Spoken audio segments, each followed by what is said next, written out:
I'm Jocelyn. I hope that everyone can find a way to be happy in their minds in order to find a way to be at peace with where they are and force themselves to stay right in the middle of everything's perfection. We are grateful for your support and enthusiasm for this channel.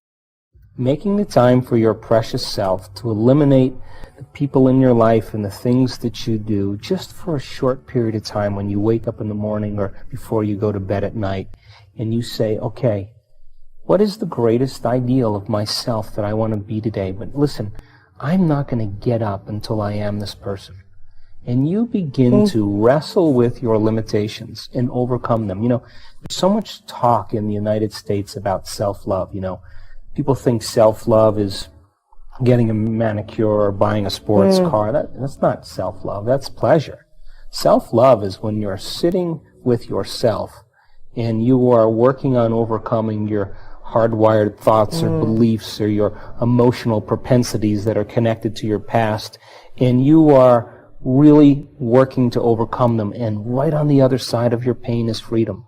Right on the other side of your fear is courage. Right on the other side of your sadness is joy. It's the same energy. It's just trapped in the body. And when you stretch yourself past that point and you break free from the chains of those emotional addictions, the side effect of that is called joy. And the body is liberated from that level of mind. And when that happens, there's available energy to create with. And so when you break through that, you begin to love yourself. You begin to respect yourself. And you begin to love and respect others because you see yourself in them.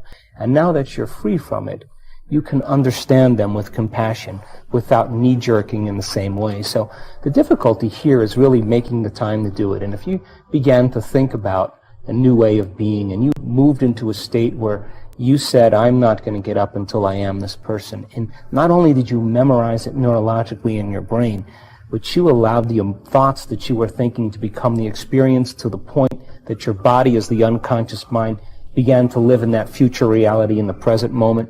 And when you got up, when mind and body were working together in that state of being, and you said, I'm going to maintain the state of being my entire day, and I don't care.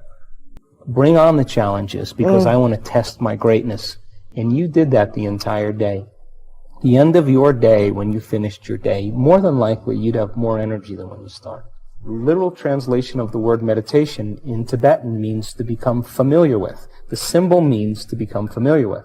So if you're becoming conscious of or familiar with your unconscious self, to the point you're so conscious of your unconscious thoughts, so familiar with your unconscious habits, and so aware of your emotions that you would never let them go by unnoticed by you, there's no chance for you to return back to the old self, to know thyself. And then if you became familiar with a new self, because you neurologically fired and wired it in your brain and you emotionally conditioned your body, and you were able to do it enough times, sooner or later, it would get easier and it would become more familiar to you. And you would be able to move into that state of being. By the way, a new state of being is a new personality.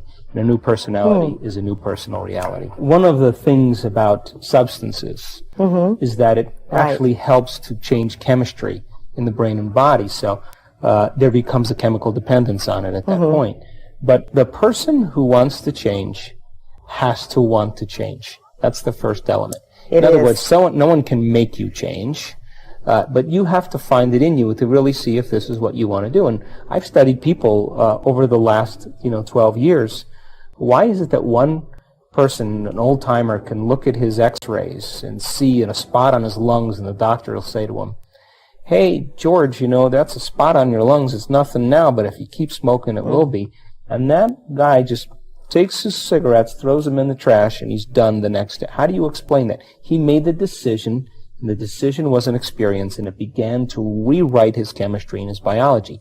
Hey, how can a person who moves into a state of religious ecstasy, a state of absolute faith, drink strychnine and not get poisoned by it? It's a decision.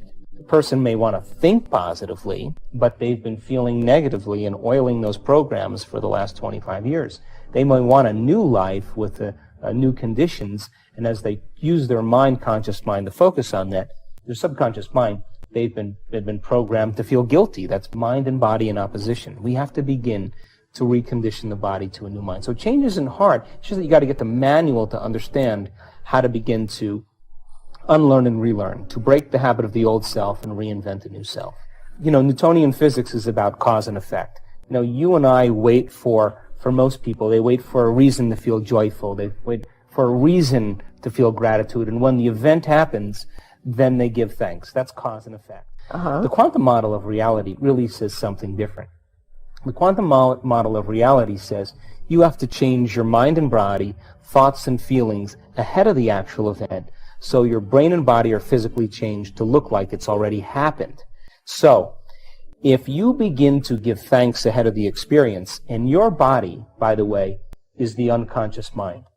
It does not know the difference between an event in your life that produces an emotion or an emotion that you fabricate by thought alone. To the body, it's the exact same. Okay. So, if you could begin to move into a state in which you were giving thanks before it took place, and you could convince your body emotionally that that event already happened because you were in a state of gratitude, then you would begin to literally biologically change your body to no longer be a record of the past, but now, in fact, a map to the future. Because if your brain and body are beginning to respond neurologically and chemically, now you're moving into a new state of being. And if you can get up in that state of being, then what you did inside of you should cause an effect outside of you. So the quantum model says then that we have to give thanks ahead of the event. We have to move into the state of joy and change our energy before it happens, so much so that we're not using our senses to determine reality any longer. So if we're living by the emotion of pessimism, right, or depression or sadness, or the emotion, which is connected to the past, is actually filtering your perception. In order for you to begin to see possibility, you got to look at the thoughts that are creating that pessimism, that are happening behind the scenes of your awareness, biologically and neurologically and chemically. You would begin to break the circuits in your brain that are connected to the old you, because nerve cells that no longer fire together no longer wire together. And if you no longer signal the same gene emotionally, because you're no longer allowing those emotions to be created in the body, and you begin to say, now, let me think about what joy looks like. Let me begin to demonstrate optimism. And you begin to read about, say, Ernest Shackleton, who crossed the Antarctic and with all those men and spent 600 days away. And because of his optimism, he overcame. You began to think, well, if that guy can do it, I can do it. And then you began to plan your behaviors, and you began to modify them to produce different experiences that created different emotions. You would literally begin to reinvent neurologically and biologically a new self. But most people don't like to look in the dark place. They would rather turn on the TV or get on the cell phone and complain. But awareness is 80% of the solution. Right. Well, I have a radio show called The Aware Show, Right. But my point is, you can learn and change in a state of pain and suffering, or you can learn and change in a state of joy and inspiration. Well, first, usually people wait till they've reached the point where they've broken down. I'm saying, why wait? Right. Why not just do it?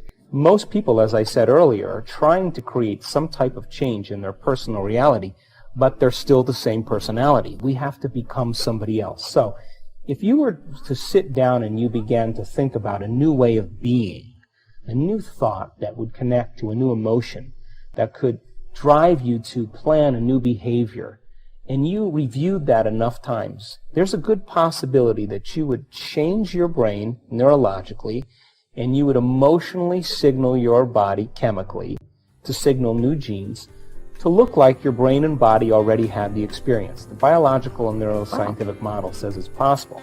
And if you could get up as a different person than you sat down, now, here's the key, and then to maintain that modified state of being your entire day, independent of your environment, something unusual should happen in your life. That's the law. So, it's like this. Most people do a meditation, they have a great meditation, and then they spend the rest of the day in a state of judgment or stress. It's like eating an organic, healthy breakfast and then spending the rest of your day eating junk food. Right. The purpose of meditation is to prime the brain and body into a new state of being, to elevate your sense of self so that the environment is no longer, you're not affected by it. Actually, you've changed something inside of you, both neurologically and chemically in mind and body. Thank you for your time. We hope you enjoy this video and will share it with others to help